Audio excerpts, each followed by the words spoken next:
forgot to mention a couple things, so let me make another announcement, and that is that we have joining us today Reverend Phil Tapp.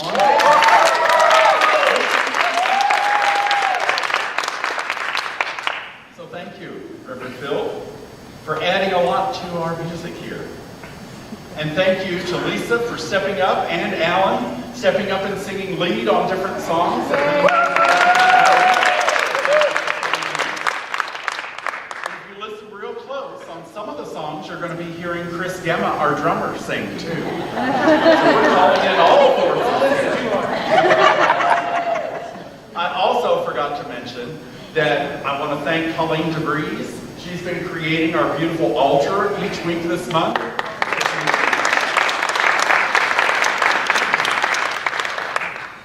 And today we're talking about the joy of living. Do you have joy in your life? Are you enjoying what you're doing every day? It's a good question, isn't it? And it can make you think. Some days you may not be quite as joyful as others. But that's an opportunity to change your attitude, to change where you're focused. We have, in the back of Science of Mind magazine textbook, how about that one? The glossary. And so Ernest Holmes defines joy as the emotion excited by the expectancy of good. He also says joy is gladness, delight, exultation. How about that? Do you have the expectancy of good in your life? Are you expecting good every day? You know, there's some people that really look for the good all the time. There's other people that know this day is going to be a piece of crap. Because yesterday was, and I'm sure tomorrow will be. Don't hang out with those people. They'll really bring you down. This whole idea about what is our expectancy here is really what we call in religious science our mental equivalent. What is your mental equivalent for life? Do you expect to be happy? Do you expect things to work out well for you? If you're a religious scientist, you probably do, at least most days. And then on those days when you aren't feeling it so much, you know you can call somebody. You know you can talk to a practitioner. That's one of the reasons why we meet together here, so that we can encourage each other, so that we can get each other pulled up and on a higher vibration, on a better frequency, to look for good in our lives. It's there, we just get to look for it. Now, I'll give you some days we have to look a little harder than others, but it's always there. So are you looking on the positive side and thinking on the positive side of life, or are you thinking on the negative side of life? If we want joy in our lives every day, then we need to stay on the positive side. Maybe you've heard this Bing Crosby song. Some of you that are younger probably haven't. But Bing Crosby sang a song about, you've got to accentuate the positive, eliminate the negative, latch on to the affirmative, and don't mess with Mr. In Between. You've got to spread joy up to the maximum, bring gloom down to the minimum, have faith or pandemonium, liable to walk upon the scene.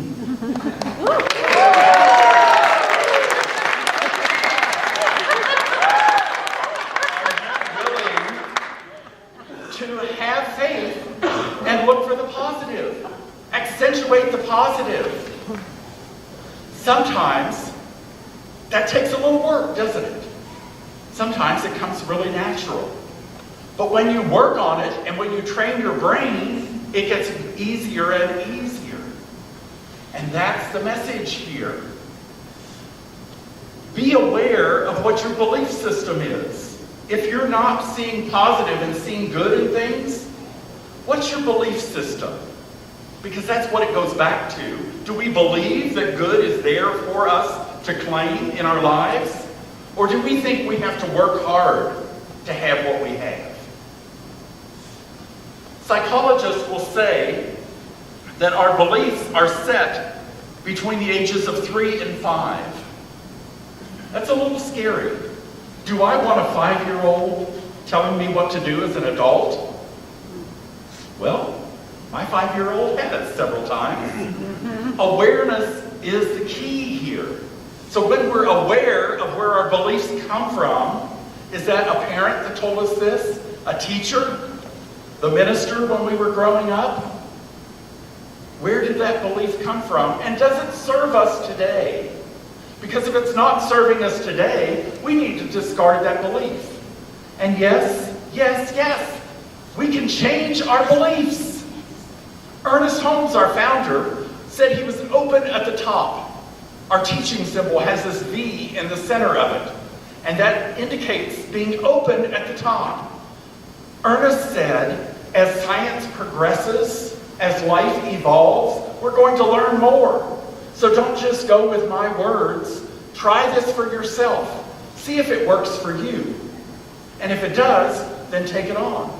If it doesn't, discard it.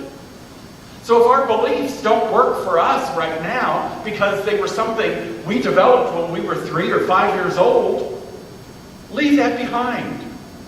Focus your mind on the belief that you know is your truth. Listen to your body. And what does your body do? Is it resonating with what you're saying? I try to teach people this a lot because as we say affirmations, accentuate the positive, eliminate the negative. That's really an affirmation, isn't it? And if that affirmation doesn't resonate with us, if your body cringes when you say words, that means you're not believing it. So pay attention to how your body's responding to what you say. When you pay attention to that, then it gives you a clue if there's something you need to change in your belief system. Isn't it amazing how it works? We're all one unit, and so when we pay attention to our body, we can see from how our body responds what we believe, what's really our truth here. In class this past week, I had one lady tell me that she has a spiritual practice of whenever she's out in public, she will look for things to compliment people on. The service people, the people that are serving her, the clerk at the store, the cashier at McDonald's. And she said sometimes it's just, you have a really great voice for this job. She believes because she has looked for good in each of those people, and then she believes in what she's saying. She's not saying, gosh, you really look great today. And her body's thinking, who combed your hair? Don't you have mirrors at your house? So she believes it, and that's a part of her. And that's part of her spiritual practice, is to give that good out into the world. And she feels it in her body, and it raises her up because she can compliment others. She's not looking for a compliment in return. So it's a great practice. I've often said here that we live from the inside out. What's going on inside is what's going to manifest outside in our lives. So if we're looking within and we're at peace within, if we're finding joy in our lives, guess what? We're going to see joy outside. We're going to find people that are happy. We're going to surround ourselves with people that are in a good mood. And that's going to raise us up. That's going to make us feel better. I have some friends that, when we lived in Kentucky, we got together with them a lot. Now we just get to text and email. But whenever we would get together, they would always say, let's make some memories. And isn't that good? We're always making memories. Are you making the kind of memories that you want? Good things? Happy things? Joyful things? I hope so, because life's short. So make the good memories. Remember the things that you want in your life. In our Prosperity Plus class this past week, Mary Morrissey was talking about how thoughts all have their own vibration. And when we think thoughts, they become things. I think Ernest Holmes said that. Thoughts become things. So we manifest whatever we're thinking about. So what's in our subconscious mind, and that's what we need to pay attention to, so that if there's something that we don't believe or that's not serving us in our subconscious mind, then we bring that forward, we examine it, and we can change that into something that does work for us. Mary talked about Alice in Wonderland, and it's been too many years since I saw Alice in Wonderland, but she talks about the queen there, and the queen asked Alice, so what do you remember you did tomorrow? And Alice said, I don't know what I did tomorrow. It hasn't come yet. I only know what I did yesterday, in the past. And the queen said, that's a very poor memory that only works in one direction. So this is what she's talking about, is to memorize the frequency of what we want. When we're joyful, when we're expecting good things in life, remember how that feels in your body. Doesn't your body get excited? And remember that for the future, so that when things start to drag you down, remember that frequency and go back there. You memorize that pattern so that it will bring you back up. This week, Tom and I got possession of our new house. Woohoo! And we learned the moving truck isn't going to be here till the end of this coming week. We hope. The lady, when he called Monday, said, well, I have good news and I have bad news. The good news is we loaded stuff on your truck today. That was Monday. The driver is going to make 3 more stops picking things up before he heads over to Denver. That means we're the first on, we're going to be the last off, so that takes a little more time. And she said the bad news is we broke one of your glass tables. I'm hoping it's the dining room table because we bought a new one. So I'd rather just have the money. So we'll see if it was really the dining room table or the little coffee table. But at least they have owned that, and we had full insurance on it, so that's not a problem. So this week, I was disappointed because our furniture wasn't here. We could move into the new house and sleep on the floor, but decided that probably wasn't the prudent thing to do. So we've arranged carpet cleaning. They're coming on Tuesday. We've arranged to buy new carpet for 2 of the rooms, and that's coming on Wednesday. I got service stuff on my car. We have Xfinity and Comcast and all that that's coming to install things. And then we needed to change our cell phones because I was moving the church number over to a cell phone that I had and transporting that number, and then we qualified for buy one, get one free new iPhones. So we're getting our new phones. We're getting all this set up. Bless you. So 4 or 5 trips to AT&T, 1 trip to Verizon, several phone calls, and several emails. I still don't have it done. We have our new cell phones. The church phone isn't working. So if you have called the church phone, I apologize. And I will own that part of the problem is I gave them the wrong phone number to transport it. Who can read that little page that said 90 at the end instead of 30? So you know what? They're calling me saying, this number can't be transported in. It's a Comcast landline. I'm like, no, it's not. It's a cell phone. I have it right here. So hopefully that's going to get transferred in today. So it was a good chance for me this week. I said to Tom several times, oh, this is not the week for me to be giving a talk on the joy of life. But then I realized it's the perfect time for me to give a talk on the joy of life. Because it caused me to go back and say, am I seeing joy in this? Am I letting this drag me down? Or am I remembering the frequency of joy and knowing that's where I want to vibrate? That's where I want to be. So it's been the perfect week for me. Because no matter what was coming through, there was always good there. You know, the furniture doesn't show up, but it allows us to get the carpet cleaned. It allows us to get new carpet in the house. It allowed us to take some funky little mirrors off the wall, patch the holes, and now Tom has painted them, and we have a great looking wall. So we're taking care of little things that we can do while we're waiting. There's always good that can be there if we'll be willing to look for it.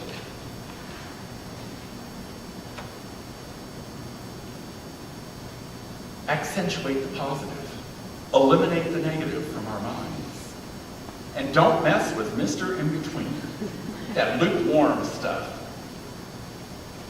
So I saw a commercial. I usually don't watch TV, but since the weather was bad, I had to turn on the TV to see what the weather was going to do. I'm not used to this Colorado weather. I knew in Florida it was always going to be hot and humid. I could always wear shorts and a t-shirt. Not so much here. So I had the TV on, and this commercial came on. And it was this little boy. And he walks out onto the baseball diamond, and he stands at home plate. He picks up a baseball, and he yells to nobody or everybody. There was nobody there in the field. And he yells to the universe, "I am the greatest hitter in the world." And he throws the ball up in the air, and he swings, and he misses. And he says, "Strike one." And he picks up another ball, and he yells again, "I am the greatest hitter in the world." And he throws the ball up in the air, and he swings, strike two. And so he reaches down, starts to get another ball, he stops. He spits in his hands, rubs his hands together. Isn't that what good baseball players do? He picks up the ball, he throws it in the air, and at this point the commercial goes into very slow motion. And as the ball starts to drop, he swings and misses. And he says, "Strike three." I am the greatest pitcher in the world.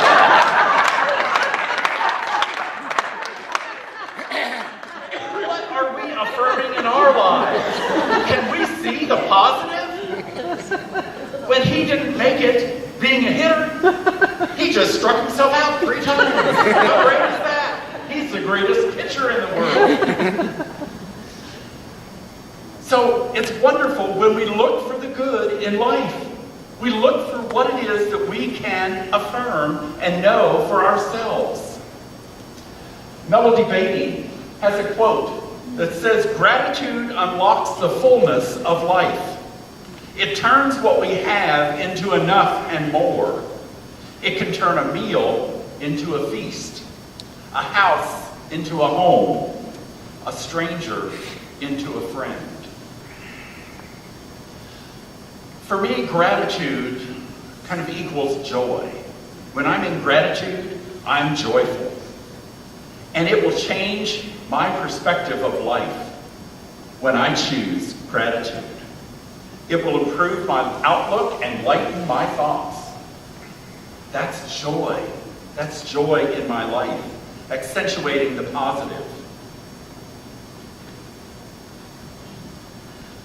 So, I want to make sure, I had never heard this whole story, and I want to share this with you. The story of Pollyanna. Have you ever been accused of being a Pollyanna? I accuse Tom of this a lot. But the full story is that Pollyanna Whittier was a little girl whose mother died. I guess her father must have already passed. For some reason, he was not on the scene. And so she was taken to live with her Aunt Polly.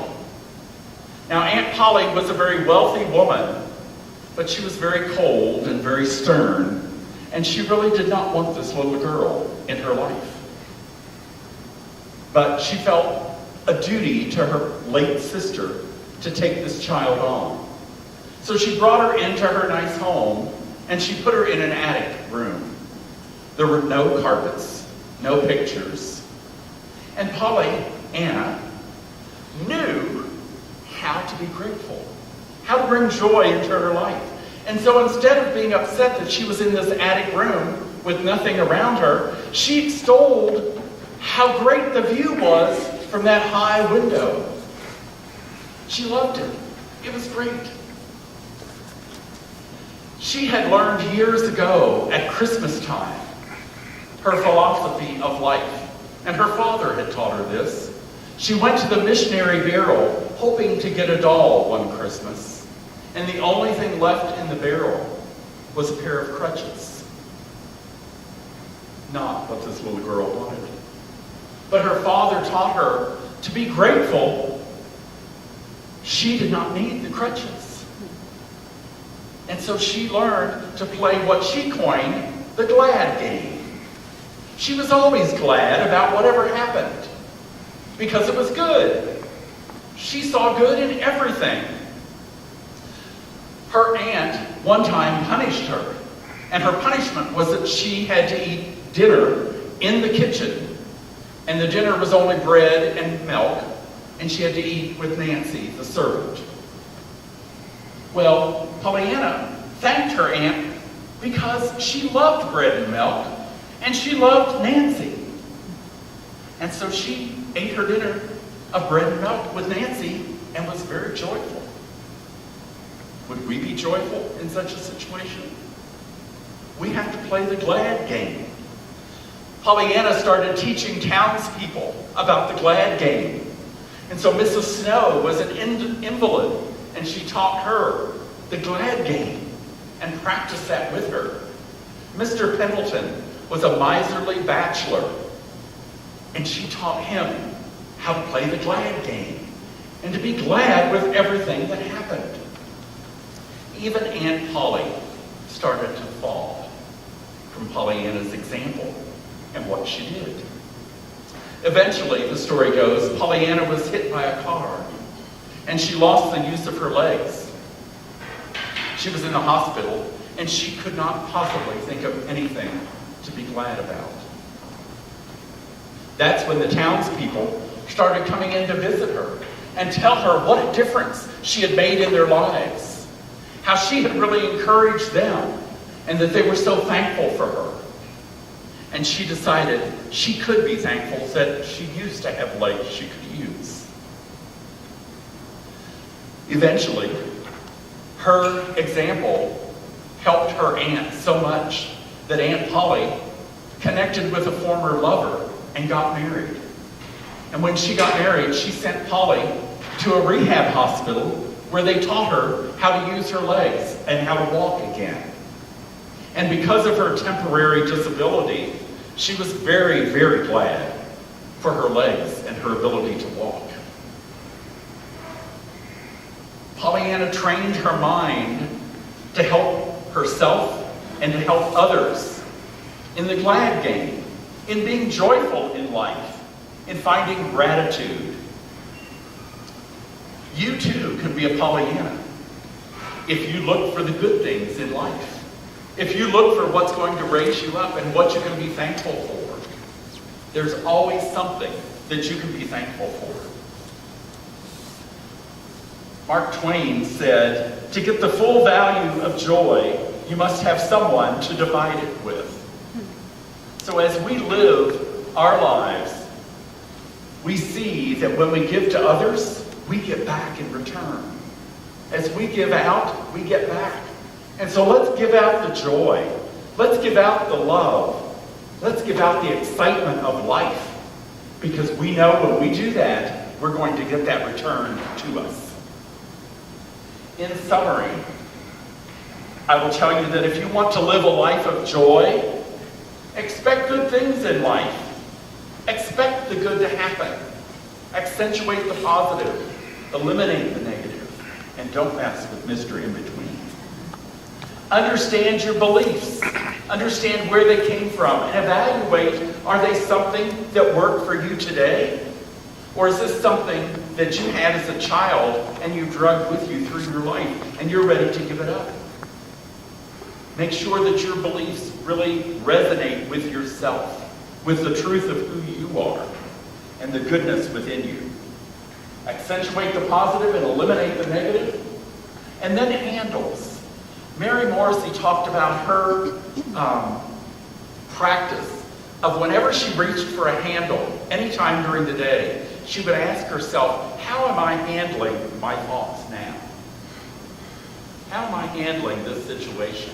I would say, am I being joyful wherever you are? And she said there's many handles. There's cabinet handles, there's drawer handles, there's the handle to the door, there's the handle to the car door, there's the handle to the commode.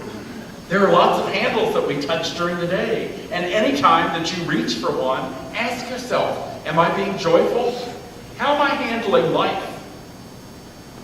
That'll be a good way to practice. Are you in joy? And finally, play the glad game. Know that when you look for good, when you are thankful and grateful for whatever it is that's showing up in your life, there's going to be good that comes from that. So enjoy it. Enjoy life. Find joy in yourself and find joy in others. And it will be everywhere if you allow it to be. Let us pray. We are so thankful that there is one power, one presence, one spirit that lives within us, that lives through us and as us each day. And that power and presence is a power and presence for good in our lives always. And so we know that as we look for that good, it shows up abundantly throughout our lives. And when things don't feel good, we can still look for what is the blessing in this situation. What can I be thankful for? And so I speak my word of blessing on each one of us here today, knowing that as we go through this week, we are able to find joy in our lives, to share that peace with one another, and to memorize the vibrational frequency of joy so we return to it often, every day. Knowing that this is the power in our lives, this is what Spirit wants for each of us.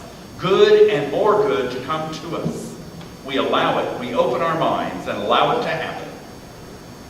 And so for the truth of this, I release my word into the universe that always says, yes, I know it is done. I know it is good. I know it is joyful. And together we say, and so it is.